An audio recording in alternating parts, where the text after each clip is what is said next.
Nobody's ever yet proved that brain damage is actually progressive. But certainly alcohol and malnutrition, etc., can aggravate. And this is why I believe so many boxers of yesteryear suffered the punch-drunk syndrome. We're trying to persuade our boxers these days not to drink alcohol, not to smoke, and stick to a sensible eating pattern, and hopefully they will maintain a level of fitness. 23.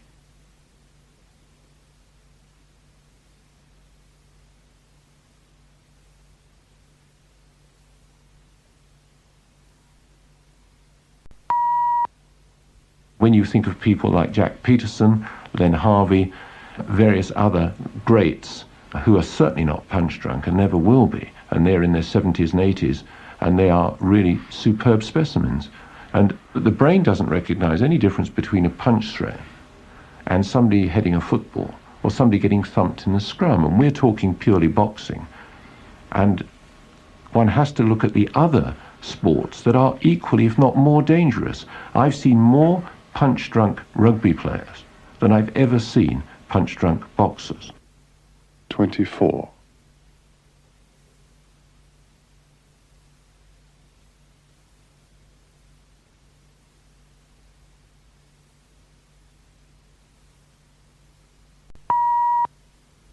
Adrian Whiteson, are there any changes you have in mind that you and the board can make that might make boxing more acceptable? I think it's acceptable to the majority of the population, in fact, and maybe even to the majority of doctors belonging to the BMA. When the vote was taken to ban boxing, I think 240 voted for the ban, 200 voted against. Now that's 240 out of 650. You may say that that's complacency and the others couldn't be bothered, but they were there to do a specific job, and if they didn't feel strongly about it, I don't think the BMA have a mandate to do anything. 25.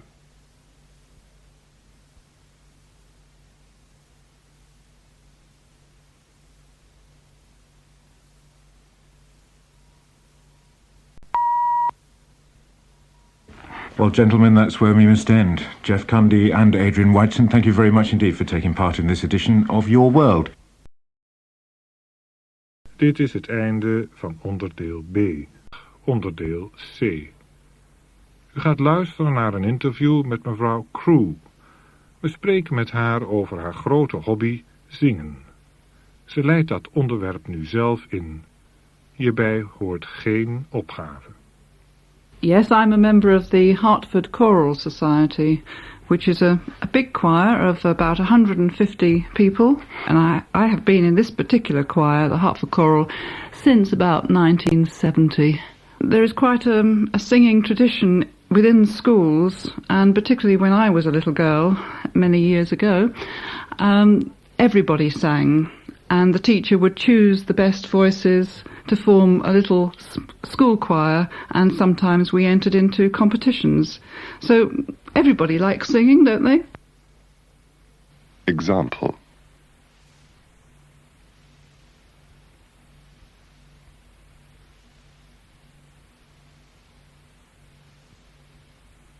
De toets begint nu. Almost every school in England used to have a choir. How is that today? There are choirs in many schools, but the boys don't join in, and it's mostly a girls' choir. The boys will sing if they've got a major role, like in Jesus Christ Superstar, they'll sing the major roles, but otherwise it's nearly always girls. Also, there have been many cuts, education cuts, and facilities for singing and facilities for playing instruments. They are the first to go. 1.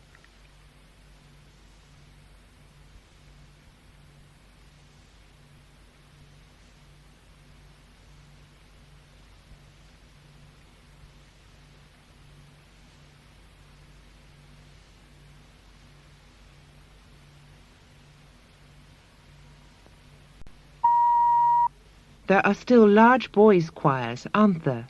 There are certain very good boys' choirs. Certain schools are known for the quality of the singing of their boys, but they're usually outside schools and organised by local choral conductors, because they realise that they want men in their choirs, and the only way they're going to get these men when their voices have broken is to train up boys to sing. And if there isn't any of this training now, and there is very little in schools, then there will be no men for the choirs. 2,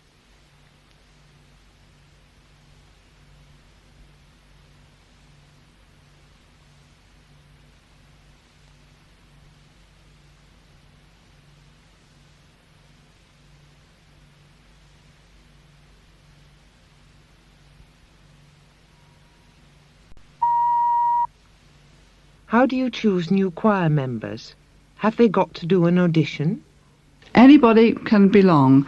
Some other choirs have auditions, and they cut the numbers down to 100 good singers who can sight read, who sing well, whereas our policy is to take anybody who wants to sing in the choir. There is a waiting list, in fact, because a lot of people want to sing in the choir. Now, it does happen that occasionally the conductor says, "There's a strange noise coming," and he tries to identify it, and these people don't stay. But if you sing quietly, you can stay there for years and years, because nobody actually hears you.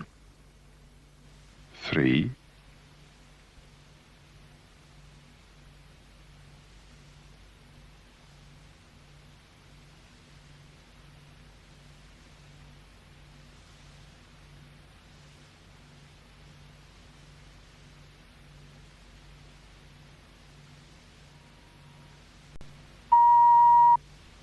Do you have to be able to read music to sing in the choir?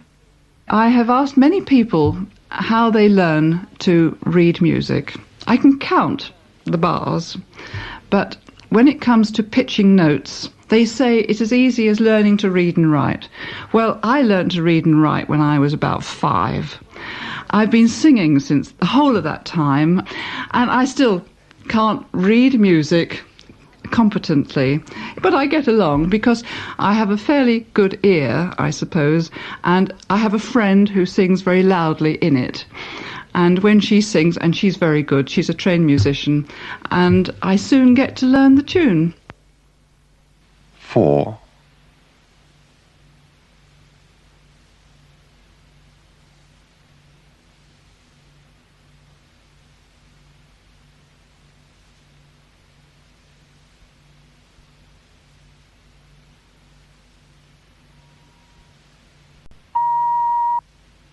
Could you tell us something about the way you prepare for a concert? For any one concert, we normally have between 6 and 10 rehearsals. If you rehearse for too long, you pass the peak and get stale. If you don't rehearse enough, you don't quite get there. So the art of being a conductor is to have just the right number of rehearsals to get you still thinking that you can't quite do it, but it adds a little excitement so that when we come to performance, we are on the edge of our seats and we concentrate very hard to try to get it right. 5,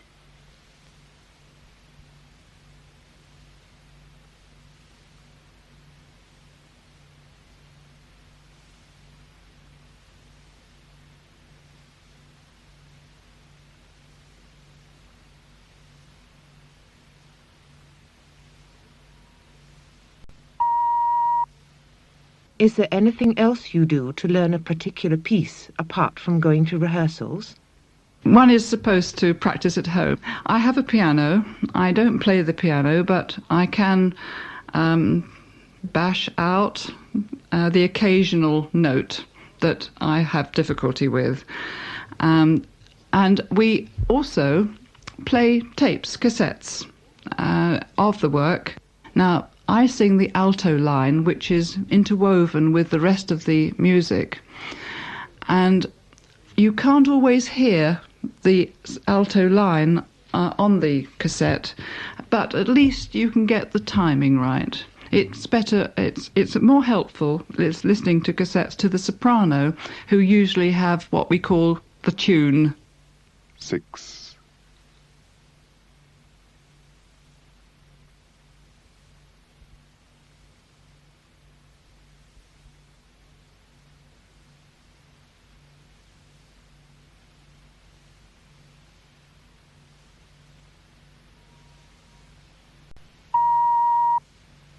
What about the conductor? What is his main contribution, would you say? For one thing, he's beating time. This is very important. Just occasionally, if you're singing a very difficult work and you're counting to yourself as well, suddenly you look up and you realise that what you're singing isn't the same as his beat, and then you're not sure whether you're in the bar behind or the bar in front, and that is a dreadful moment. So one has to keep an eye on him as much as possible. You have to hold the score high. The score is the book with the music in, and look over the top, and he will watch his beat. 7.